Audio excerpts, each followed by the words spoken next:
Ladies and gentlemen, boys and girls, welcome to episode 19 of the Locker Room Life podcast. Logan, they said we wouldn't even make 5. Here we are, 19. Dude, I'm so pumped. Just another amazing interview on tap, but also just, thankful to be here with you, brother. What's going on in life, my man? Yeah, brother. I mean, same old, just grinding, as you know. It's been fun just getting ready. I know we were talking about Let's Play Hockey already for next year. So starting planning for that. Just a lot of things heading into Q4, just hitting the ground hard. Holiday season, Black Friday, Cyber Monday, Christmas, all these fun things. It'll be exciting to see, but an awesome interview today. And I'm excited for, our little pre-intro today. I'm got a little special place in my heart. Yeah, man. I can't believe it's November already. The years literally fly by, guys. Like the minute that you hit Halloween, the year's over. Let's be honest. You get out, it's Halloween. After that, it's Thanksgiving prep. Then after that, it's Christmas prep, holiday prep, end of year prep, everything. It's over. So literally basically call this the end of year conversation. I'm just kidding. Life is good, super blessed, and a lot of amazing things on tap for the Locker Room Life podcast. But more importantly, diving into this week's interview, we personally are very excited about this interview. Dr. Alicia Naser, she's a behavioral analyst specializing in sports psychology. When we started this podcast and we started this platform, there was a lot of different people that we wanted to have on to share a lot of different perspectives.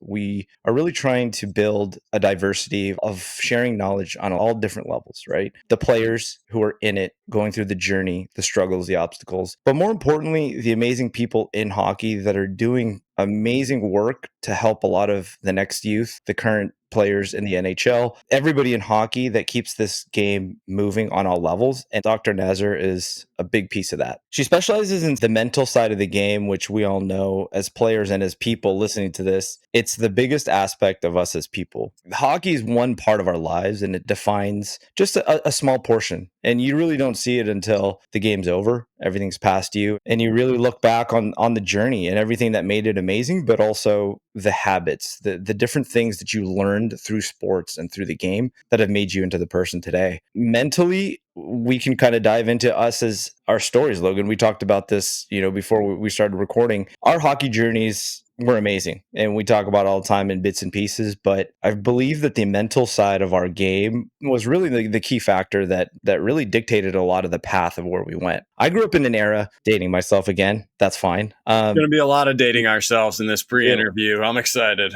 No social media, right? A lot of what I had gone through as a player, I came from a household where my dad was pretty hard on me. I think mentally within itself, that's tough, right? Because when you have a relationship between you and your father, a lot of it is not wanting to disappoint. When you're a player, that's one thing. Not only step aside the fact of coaches and everybody that's in your life that puts the pressures of the game on you, but having somebody in your life that actually puts the pressure on you that precedes the rink and actually takes a lot of those opinions home. So mentally, I dealt with that pretty heavily growing up. And I think excellence was something that was preached, but also there was moments where the little wins and celebrating the wins in life could have done leaps and bounds a lot for myself, but also for just my perception of myself as a player, but also as I grew into a human. Being able to navigate through a lot of different mental challenges of who I thought I was as a player and who I wanted to become. And I think that was always a struggle that in my mind was always going back and forth, right? You always knew that you were a good player and you always wanted to make sure that everybody knew that you were a good player, but really, who are you really fooling? And I think at the back of our mind, as we start to go up the ranks, we always had that thought in our mind, like, are we good enough? Why am I really here? Wow, he's really good. Is he better than me? The mental side of the game and being able to work with somebody like Dr. Naser really helps have an unbiased source that's right next to you that allows you to really just be yourself, really think and talk through a lot of different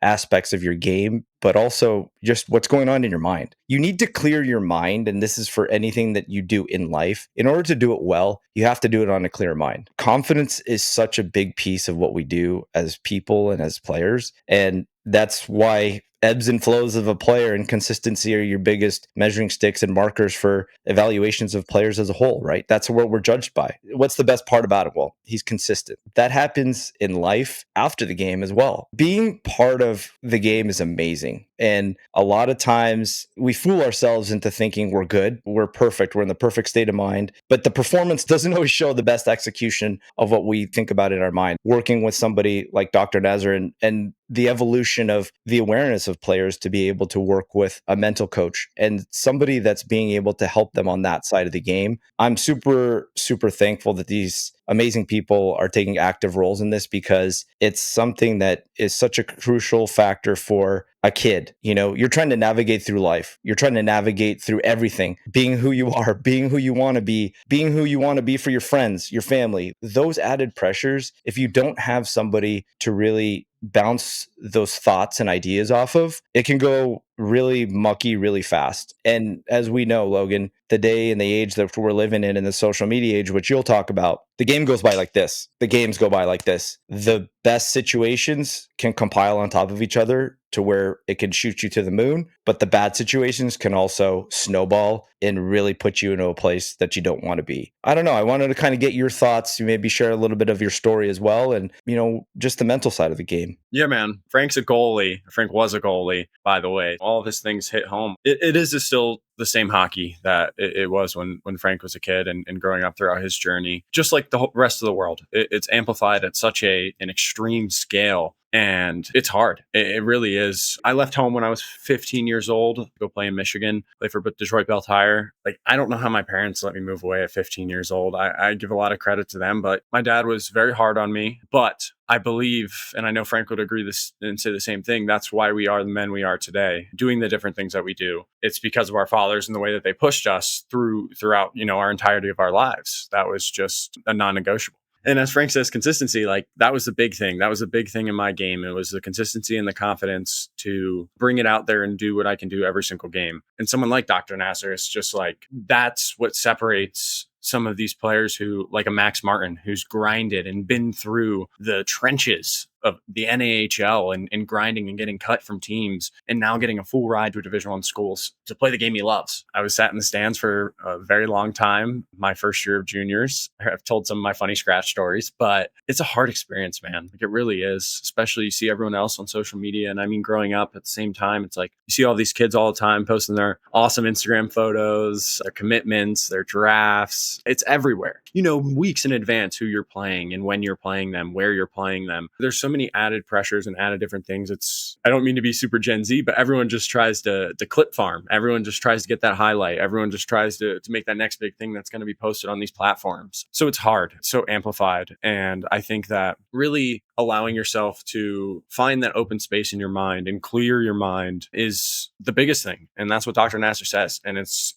different for every athlete is the biggest thing. And you have to find what works for you. But it's such a crazy experience. On top of it, we always say that hockey brought us everything that we are today. The men that we are today is all because of the sport of hockey. First off, cherish your moments while being a hockey player. They're the best moments of my life. But second, it's just take everything that you've learned or that you've messed up and that you can commit yourself to do better in your next life, because that's what me and Frank are in. We're in our next life. We're not hockey players, and commit that and make it that much better when you're doing these other things. So it's crazy. And Dr. Naser's been amazing. Preparing these guys for the game after too is a really big takeaway from this episode as well. Yeah, Logan, such a great point. A lot of amazing information and a lot of points right there. Again, it's so crazy, man, because we grew up in two different eras. This is what we talk about with the hockey journey. It's all the same, right, guys? It doesn't matter where you play, what level you play. We all grow through the same things. The mental obstacles, the obstacles of just trying to find out who you are in it all. The system. Are some days better than others? They are. That's what makes an amazing player just truly transcend into the next phase of their career. But more importantly, the mental side of the game dictates who you're going to become at an older age, even post hockey. And like we said, and like we began, hockey's a small piece of your life. Does it define you as a human? No,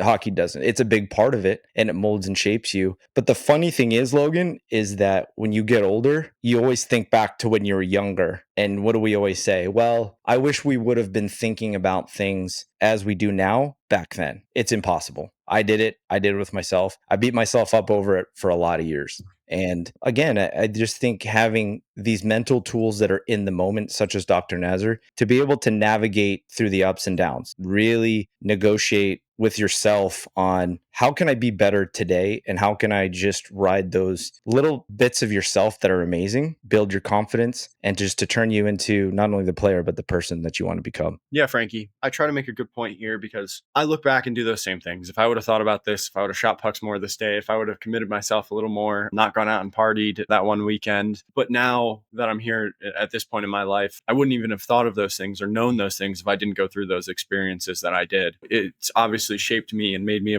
a better man out the other side, not only with business and, the podcast and everything. Like it's me as a person as well. Like me being able to reflect on my time as a hockey player and really step back and look at who I was, on the ice, off the ice, whatever it was, and kind of remold myself to, be ready for this next phase of life, do the best things that I could possibly do. Trying to celebrate those wins every time you can. Me and Frank aren't the best at it. It's very special. And everyone who's in your close circle will want you to celebrate those wins. And just really the thing that I would say to any younger audience listening to this is, of course, commit yourself to your craft and discipline and all of that. But really, throughout that journey, take a step back and really look at who you are outside of the rink, not in between the boards or in the locker room. Look at who you are at your house, at school, and really try and translate, all the good things that you want to happen in hockey into all of the other areas of your life. Yeah, and the younger generation that's listening, again, we started off by saying it. This is our mission with this platform, is to help share the knowledge that may be lacked in our lives, but also share the knowledge to the next generation, to have a resource for you guys to really know that you're not alone. We're a group, we're a community. The hockey community is something that we love so much. It's so near and dear to our heart. And I don't care, but it's like any other community in sports. It is not only a game, but it's our friends, it's our family, it's everything intertwined into one that makes us into amazing humans. And just listen to these amazing people that are part of this game, that are making differences in this game, because they can be great resources for you to just help you along this journey. And it's hard, and it's really hard. And sometimes, again, your parents are doing the best job that they can. They always do. The parents' love and support for us is something that's unmatched, but it's good to have a source where you can just also be yourself and really unpack a lot of things that in your mind, we don't even know hold us back, but they do. So please, if anything, listen to everything. Make sure that you know that you don't have to be perfect. Nobody's asking anybody to be perfect. It's just taking it day by day and being the best person, the best player you can be every day. You put a perfect cap on that. I just wanted to say it wouldn't be possible without our amazing sponsors, Best Damn Tape, Buddy Hockey Club, Cut Shield Hockey. And yeah, we really hope you guys enjoy this episode. We've wanted Dr. Naser on for forever now, and we're very, very excited to let you guys hear this. So this is episode 19 of Locker Room Life Podcast, Dr. Alicia Naser. Ladies and gentlemen, we are honored for this episode of the Locker Room Life podcast. She is a board certified behavior analyst specializing in behavioral sports psychology. She's a mental coach for a number of NHLers and elite hockey players. Dr. Alicia Naser, welcome to the Locker Room Life podcast. Thank you for joining us. Thank you for having me. It's a pleasure. Awesome. Obviously, so much to talk about, so much to go over, but kind of wanted to just talk the beginning, right? Share a little bit about your educational and professional journey and kind of how you started down this path. Yeah, the sports was never the path. It wasn't a thing until about 3-4 years ago, but I'll get into that. I actually have been in the field of behavior analysis. I don't know how many years now, but I'll say this. I've been working with individuals with neurodevelopmental disabilities and behavioral issues and special needs for over 12 to 15 years now. My brother, Naser, he has autism, so that's how I got into the field. And it's a long story, but I'll make a really long story short. The short version is that I started working with individuals with special needs, and I worked in some of the most intense clinics in the world for behavior analysis.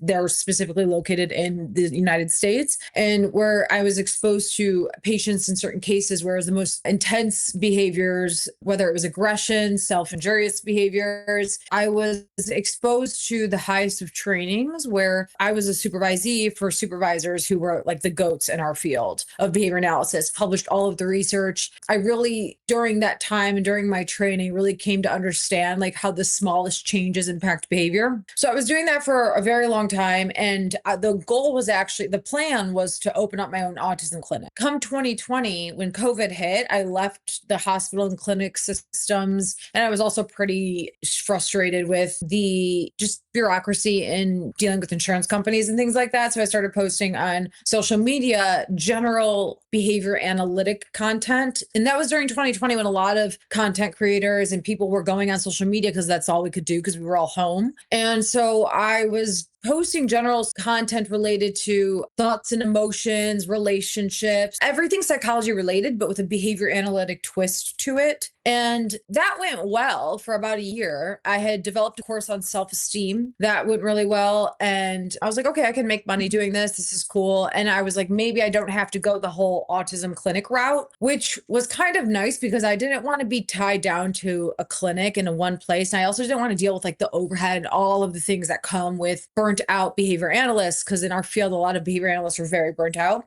because they primarily work in autism and it's really tough. So I just kept posting. I was like, maybe let me see if I can do this again. If I could make money off of one course, let me see if I can make money off another course. And I didn't know anything about content creation at that time. I knew nothing. Like I went to school for behavior in the brain, nothing about social media. I was like, what the hell am I doing? I had no idea. I was just doing what I do now on social media, which is like, I was just myself talking about things, but also I love to teach and I wanted to teach, but I didn't want to teach in university because that's, I don't know if you're familiar, but when Jordan Peterson was getting canceled and I was like, cancel culture kind of blew up in universities and I didn't want to have to like deal with it. Just kind of scared me from teaching and like, you know, at university. So I was like, I still want to teach, but I don't know how to do it. So I was like, oh, social media is a form of teaching. Again, trying to make a very long story even shorter is that I basically just kept posting. And then a hockey player from MSU who now plays for the Philadelphia Flyers had reached out. He DM'd me. I was like, hey, this reel you posted with the strategy, it really helped me. And so from there, I was like, well, it kind of clicked for me that I was like, well, I could keep posting sports specific content and see what that does. Cause I needed to niche down more because trying to get the average person in the public domain to purchase a course on self-esteem was like pulling teeth. Right. And it was all private pay. It was all out of pocket pay. Like I wasn't super established yet where I was like a clinic taking insurance, all that kind of stuff. But with athletes, like a lot of them have contracts, you know, they have the means to invest in the mental side of the game. Many do, some do not, and that it's okay. It's a whole thing. But I just realized if I got more niche specific with the demographic, maybe I could enter a new area that people in my field hadn't. They had, but they not in a way where they were working directly with professional athletes in the way that I'm doing right now. Like there's a lot of behavior analysts who work in health and fitness and with sports. And there was one publication I found where some researchers who are very well known did something called delayed discounting for NHL players, but it wasn't where they worked directly with them. It's like they took the stats and they interpreted the data. So I didn't really see anybody in my field working directly with athletes. So I was like, why don't I switch the demographic? I can take everything that I've known and learned and went to school to become a Ph.D. for 12 years of school and apply it to sport. And so that's what I did. And so that's how we got here. So there's a lot more to it, but there's just so much more to it that I have to find where to stop the story. I've talked about it in other podcasts and all of that at length because there's details to it, but that's how I got here now. And I'm really glad I did. It's very fun. It's so fun. And it's also an area where I'm getting behavior analysts now coming to me being like, we want you to train us or supervise us in what you're doing. Cause like, how did you get here? And I basically was just like cold DMing players being like, hey, want to work with me? And so here we are. And now I'm on this podcast.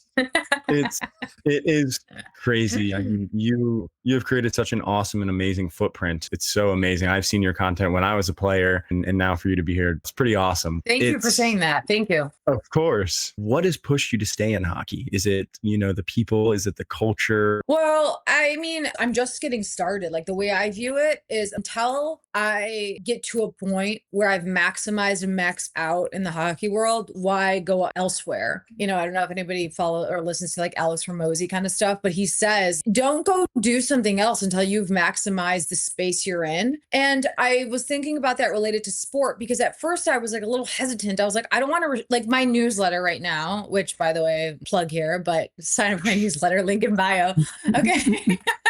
And it's called Blades and Behavior, like hockey blade and behavior. Okay, so it's blades and behavior, right? And so I was a little hesitant at first to be like, do I really want to niche down that much where it limits me to a sport? But then I thought about how, like Hormozy has said, make sure everyone in that space knows who you are or who's reached some of your content before you go elsewhere. Now, I do work with some players in the PGA Tour, and I do work with some tennis players and so golfers and other sports here and there. The plan long term is to reach out, but there wasn't really anything to answer your question about like motivating me to stay in hockey because I'm just now getting into hockey. It was really, I just took that one little bit and ran with it and it worked. And also the thing about hockey is like, I'm kind of glad it was hockey. Sometimes I think, what if it had been an athlete from another sport? I don't know if I'd have the same success. Hockey is so niche specific. Hockey is also, actually, I just read something the other day. I need to like fact check it, but I don't even need to fact check it to probably know it's true, that hockey is the hardest sport to go pro in, which I fully believe. Everything kind of adds up that like getting to the top is one thing, trying to stay at the top is another in the NHL. I'm very competitive and hockey players are very competitive. So it matches well personality wise. So all of these things just kind of make it a really great fit. And I mean, I'm from Detroit originally, so Hockey Town is a thing. I was never overly hyped up on hockey before. It wasn't like I was, an intense hockey fangirling it kind of a thing. That wasn't me. But then now I've grown to be more of a fan because of my work now. I know you were an athlete growing up. You didn't play any hockey, but you were maybe kind of say that.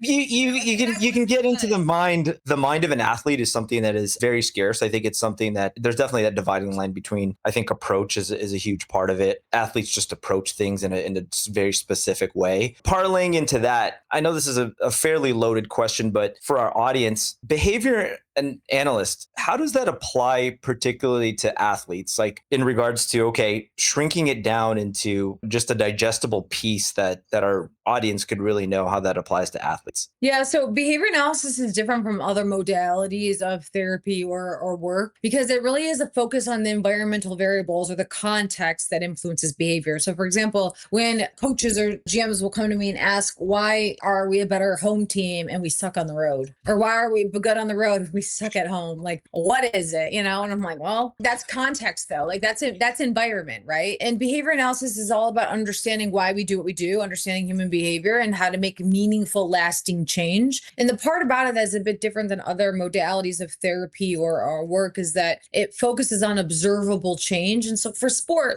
first of all, sport is performance-based. So stats are like the first and foremost, anyone's stats, you could look at that to be like, this is an indicator of performance or lack thereof. So there's that. But then when it comes to the mental side of the game, thoughts, emotions, our behaviors, we generally don't view them as such because they're viewed as like this imaginary thing that we can't see. But as a behavior analyst, I'm trained to be able to translate that into an observable, operationally defined, tangible thing that you can see. Like, what is the thought? Oh, I suck. What is the thought? That was a shitty play. What is the thought? Like, I turned over the puck, right? Yep. What are those thoughts actually? And then also the emotions that correspond with them. How do we translate that into something that we can observe and see and then change to either decrease or increase thoughts and emotions pertaining to confidence? Getting that message out about how behavior analysis and behavior analytic strategies can really support sport, especially professional athletes, is a goal of mine. But again, like I'm the first one in my field so far as we know. Like I've pulled everybody, I've tried. I'm like, hey, if you're out there, tell me. But then people are coming to me being like, we found you, you're out here. I'm like, okay, so I must be the only one. So far as I know. And so that is a whole goal I have in itself, is to get that out there into other sports. But that will take some time. And so the best I'm doing right now is the content that I'm putting out and the teaching that I'm doing. That's awesome. Peeling the onion back a little bit, the mental game, we talk about it all the time. Logan and I were both players. We know the importance of the mental side of the game, how it kind of defined us of why we're sitting here and we're not playing in the NHL right now, aside from other things. But just on the mental side of hockey, like how much are you seeing now that you're fairly embedded into hockey now? How is that just such a huge piece and element of a player's makeup? It's a great question. And I always get asked this question. And sometimes I feel like I just get quick answers that could be better answers. So I'll give a better answer right now, which is that if you think about it, the game of hockey moves so quickly, right? And I don't know if I know of any other sport where things happen so fast and they can be going in one direction so quickly, like the rapid change. Even tennis, there's still a slower progression. I don't know if anything could change that quickly in any other sport. It's interesting because it's synonymous with the mind and how the mind switches from thought to thought, right? And all over the place. The hockey is there. Like the one thing I always tell every player is like, you already have the hockey down. and you know how to play hockey. Like, I don't have to teach you that. You already know how to play. Even if you could, use a skills coach for this, or you need a skating coach for this, or what have you. Like, you know how to play hockey, but do you know how to work your mind? And so that's where I think it comes in, is no one in the NHL needs to know how to play hockey. Otherwise they wouldn't be there, right? Nobody in the AHL, nobody even D1 or the OHL, they all know how to play hockey, but do they all know how to work their mind? No, definitely not. Except my clients, they do. So I where it really comes in is like, and then also consistency is huge, especially in the NHL throughout an 82 game season. Like, being super consistent is important. Wanting to stay in the lineup is really important, right? And so with that consistency is like mental consistency, and that allows for the physical consistency of one's performance. Yeah. And we talk about confidence, especially a lot on this podcast. I think it's the key pillar to a lot of athletes and sports as a whole. What are some barriers that you've seen within players, whether that be confidence, whether that be, the biggest roadblocks you've seen in someone that you've worked with? I get a lot of the same. The responses I give or the strategies I give them are different, but it's a lot of getting in their own head, right? Of like, I don't want to make this mistake, because when I made this mistake last time, then I was a healthy scratch the next game. Or even like right now, for some NHL guys, we're 3-4 games in. If you're not in the lineup at the start of the season and the team is doing well, how do you get back in the lineup? And then also stay there, right? It's one thing to start the season in the lineup, but then if you're not at 3-4 games in, it's either someone gets injured, which we wish the best upon everybody. We don't hope that anybody gets injured, but those are the circumstances that allow for someone else to, next man up is like either someone gets injured or someone's game goes to shit. It's that, dealing with that of like, okay, when I do get back in, how do I maintain my performance and make sure that I don't tank and I take advantage of that opportunity? And then a lot is like when the guys are on point droughts really get to guys. And I get it, because like 1 or 2 games of, if you're not playing your best, a coach will change up the lines and you're like, well, what just happened? And that gets to, just like I was talking about in the last answer, is the switch up. The switching happens so quickly. It also happens with line mates and the way that a coach is thinking, what a coach wants to do. And that depends on who they're playing. So these barriers are pretty common, but what I prescribe to each player is different based on what they need. So many great points. What we're really fascinated with also is, like you said, hockey, an 82 game season, right? A lot can happen. And organically, you kind of come into your own as the season kind of progresses. And more importantly, as you get into crunch time, right? The playoffs, games that really matter. How do you see that swing of emotions, and how do you work with players to really manage that swing of emotions and keeping that same consistent mindset and approach from the regular season as it transitions into the more high pressure situations of a playoff situation? So is your question, just so I'm understanding correctly, like, how do we work on consistency? Correct. Well, I won't give all my secrets away, but there's No. there's a few ways. It depends on the player. I'm very adamant about anyone who works or proclaims to work on the mental side of the game really should be properly trained and credentialed in some area of psychology. Like, I've said this before, I think a lot of people I'm going to go off on a tangent for a second, but like a lot of people are well intended, but when you don't necessarily have any form of training in psychology, like formal training in psychology or understanding the brain and behavior, but then you claim to work on the mental side of the game, that's problematic, right? Or, sometimes I'll see people who once were athletes before and there's no training other than experience in that sport, which can definitely be helpful for sure. You want to be very careful because sometimes you can be doing more harm than good. To the point of what would I do for a player who wants to work on consistency is, well, coming from my experience and my training, it depends what that player needs. So I can't give you any one specific answer right now because I could, but it depends on the situation, the circumstances. And this is why like assessments are really important, assessing a player and then knowing what you're doing on my behalf, knowing what I'm doing. And if that means I need to refer out to maybe a different professional or a provider, or if I need to implement a certain strategy in a different way, it really depends on what the player needs and then what I can offer based on my training ethically. And then also what's backed by research. And that's why it's also so important to have the proper credentialing. People say they work on the mental side of the game, is that what you're doing research based. It's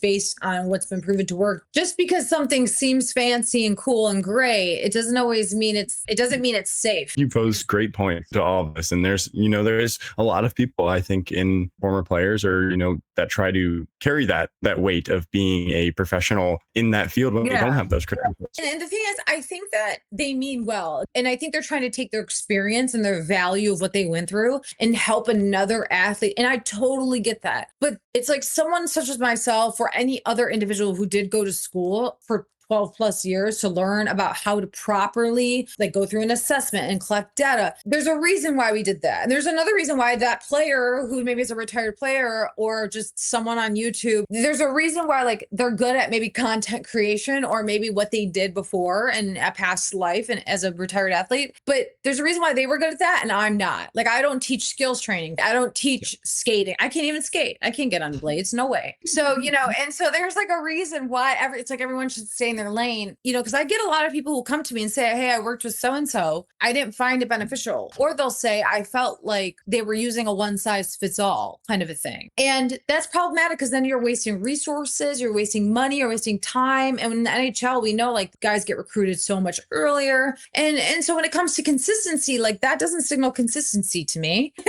but basically, I could keep going on a tangent, but it's important because to the topic of consistency is like stick with what works, find what works, and then go with that. But then also make sure that there's something you could be doing that might be even more effective. Yeah, and that's such a good point, especially in the social media age, right? Everybody's quote unquote like guru. You know, you give somebody a mic and a camera, and like all of a sudden, the perceptions are realities. They can say they are something, and it's up to us and it's up to the audience to decide if it's true or not. Absolutely. So I think I can 100% agree with you on that. There's only a certain limit where they can take you because they're not properly trained or credentialed to navigate around, like you said, a proper assessment of the situation, because there's a lot of different factors that change and spiderweb into a completely different diagnosis and or strategy plan, opposed to just saying, nope, this is my guide and I'm selling it for $19.99, you know, and you see that. And like their content looks very compelling, and they're putting up like these highlight reels of guys making plays, and like, hey, I'm like,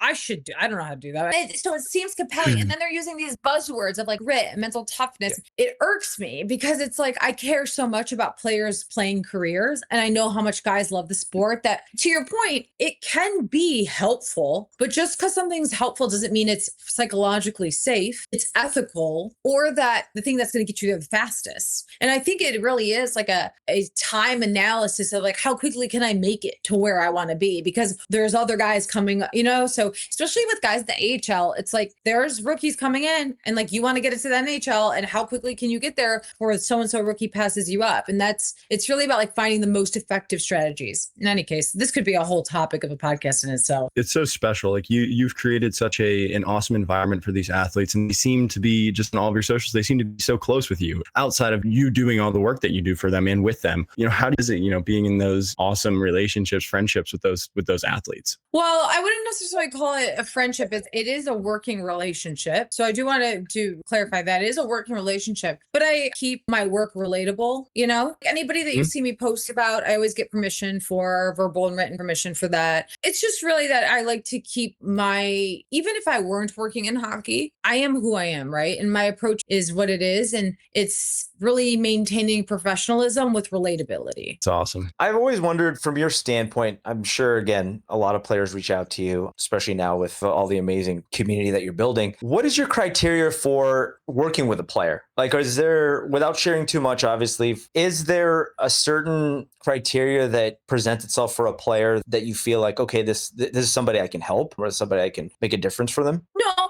everyone goes through the same standard. Like everyone fills out the application. Everybody goes through the same process, right? Yep. If it's someone where I don't know if I have the skills or the know-how to help them, I'll suggest or recommend maybe someone else or a different type of support for them. But no, there isn't like okay, you meet this requirement and you don't. Everyone goes through the same process. Got it. You know, I've done a lot of things for my mental health, my mental training these past few years after I got away from the game. But, you know, how do you think that, you know, working on your mental helps when these guys are away from the rink and after the game as well? I think they just feel more relaxed. You know, I think that's really just very simple answer. I think they just feel more relaxed, and at least that's what they tell me, right? And it allows for them to not feel so consumed by hockey. It's a lot. Hockey's a lot. And so I think it just allows for them to feel more relaxed and also to have a better sense of who they are and self-awareness. I think that's a really big thing as well, especially for players. I mean, especially translating away from the game at the end of their careers, you know, injuries. I think that's definitely a very important to, you know, understand. Hockey, like you said, is such an emotional sport. As you start to work with players, how do you start to build that trust for them to know to trust the mental state of the game and kind of have that balance between the focus on their mental side and their physical side? Because as hockey players, we're so emotional, like as any sports players are. But how do you build that trust or start to kind of help them build that trust with the mental side of the game to trust that aspect of themselves? Yeah, by looking for proof that they have done it before or that something has worked for them in the past. The brain does well when you give it proof. And so really that's what it is, okay, I don't expect somebody just to believe that what we work on will work right away, but really look to what they've done in the past, or once they implemented a strategy, how has that strategy worked for them and the proof that they've seen in the past that it's worked. It's a great question. As Frank said, when we were players, I was scared of my mistakes. And, also there's so many different things that you could pull apart from the mental side of it, but resilience and these guys bouncing back, and you were talking about it earlier, they go on a point route. That's more than just, in their brain. They could be taken out from their top line. Really just trying to find, that sweet spot in the happy place. Is it more something for them when they're on the ice? Or is it more something for them to look at when they're off the ice? I think both, because if you have an awareness of, listen, the game moves so fast, right? So it's really hard. That's why the off season is the time when we do the most beneficial work during the off season. A lot of behavior analytic work is around learn a skill, learn a strategy, then practice it at a time when you're not going to need it. That's really important. That actually comes in handy, specifically with hockey, because it's not time to try to practice it during a game. It's way too fast moving, right? It both, to answer your question, I would say. We have a lot of the younger generation, older generation players that are playing, players that are done playing. I think the mental side of the game,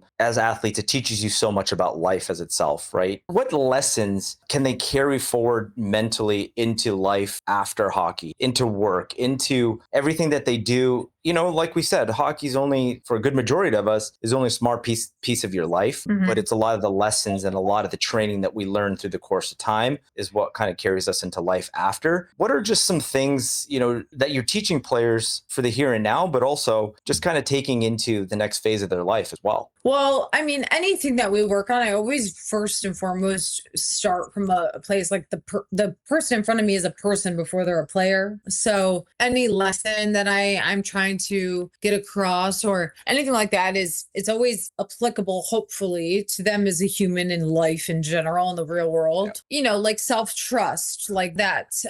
Maybe if they have to have a difficult conversation with their coach, or that translates to speaking up for themselves, right? In the world and all that. So really any lesson, I think sport in general, it's so great for life lessons. It's really great to take the lessons that you learn from any sport and translate it and apply it to your everyday life, specifically what it means to not give up on yourself, what it means when you go through something really tough, and you think you're not going to make it. I personally know what it's like to experience that feeling in life, to be like, I don't know if I'm going to make this, right? And to be able to, okay, I didn't think I was going to make it, but I really went through some tough stuff and I can come back around. I think also the necessary piece of understanding your interaction with other people, and because like a hockey team is a team for a reason. And like, how does your behavior impact other people? And how do you behave in ways that indicate or resemble leadership, or at least your behaviors align with your values? Any lesson in any sport, I think, can be translated to life. I wanted to ask you, is there any advice that, you would give people who want to be in your shoes, and then also athletes who are trying to make it to that next level? Well, for athletes, it's to really just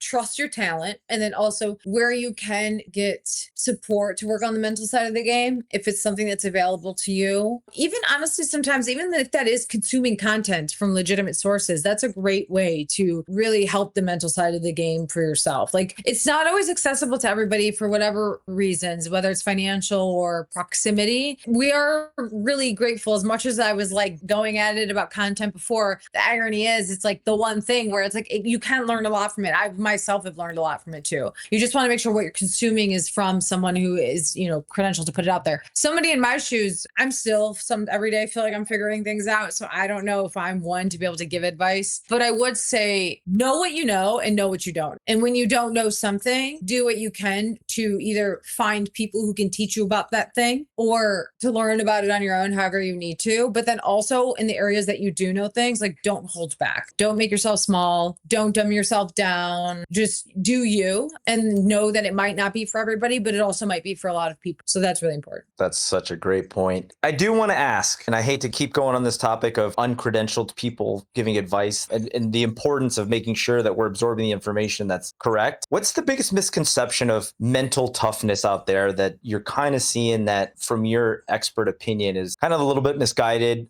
misinterpreted along those lines? You know, it's a really good question. It's an important question more than it's a good one. It's a really important question. I know that I used to see it a lot, like even 2 years ago, 3 years ago, I saw it a lot before where it was like mental toughness. I came across something where it was like Navy SEAL, like a David Goggins kind of a theme, talking about like that. And I'm just like, I don't think this is healthy. Like, I don't know about this, everyone do whatever worked for you. But the biggest misconception is that quieting the voice that's telling you need support is probably not a healthy thing. Because a lot of athletes find it, just humans in general find great relief just by talking to someone. Maybe not somebody who has the answers, but someone who can just say, I understand. You're not alone in what you're experiencing or thinking about or going through. And so I think the thing about mental toughness is it doesn't mean, and in hockey, sometimes it can get, this word soft or like he's soft. We got to really do away with that because it actually, to show vulnerability, to not worry about how other people perceive you and just to be vulnerable is an act of bravery. I think, not being soft. And so that's what I really come across a lot. And it kind of irks me, or just sometimes I'll hear these words and the definition, or if you want confidence, do this, or if you want consistency, do that. And I'm like, I